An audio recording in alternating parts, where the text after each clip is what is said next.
মানুষ কিরকমভাবে একজন বিএলওর 2 নম্বরই লুৎফর আলমের বাড়িতে বসে তার ফর্ম বিলি করা কিভাবে ধরিয়ে দিল। চলে আসেন এবার হুগলিতে, হুগলির ঘটনা দেখাই আমি। হুগলির চাপদানির ঘটনা, চোখ রাখি এবার হুগলির চাপদানির ঘটনা।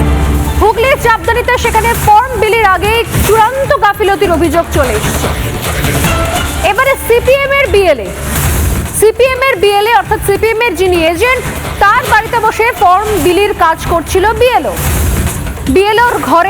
বিএলএর ঘরে বসে ফর্মের কাজ করছে বিএলও।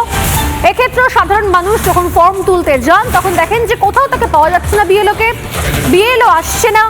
বাড়ি বাড়ি এসে বিএলওর ফর্ম দেওয়ার কথা, সেটা বাড়ি বাড়ি না এসে চলে গেছে সিপিএম এর এক বিএলএর বাড়িতে। সেটা তার হয়তো কমফোর্ট জোন মনে হয়েছে, এইখানে বসে আরামে ফর্ম দেওয়া যাবে। ঠিক আগের যে ছবি দেখালাম সেরকমই একটা ছবি, একই ছবি, শুধু বাড়িটা পরিবর্তন হয়েছে।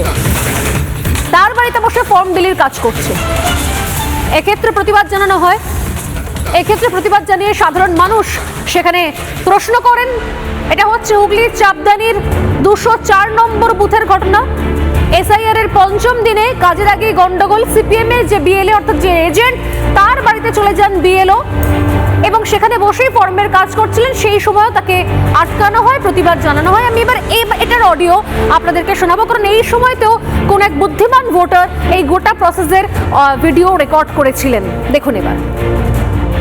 এই তো আমি এই ভিডিওটা করে পাঠাবো, এক্ষুনি পাঠাবো। আপনি এখানে বসে ফর্ম সাজাবার কে আপনি এখানে বসে ফর্ম সাজাবার? আপনি সিপিএম এর এজেন্টের বাড়িতে ঢুকে ফর্ম সাজাচ্ছেন? ইয়ার কি বাচ্চা এখানে বসে? এসডি অফিসের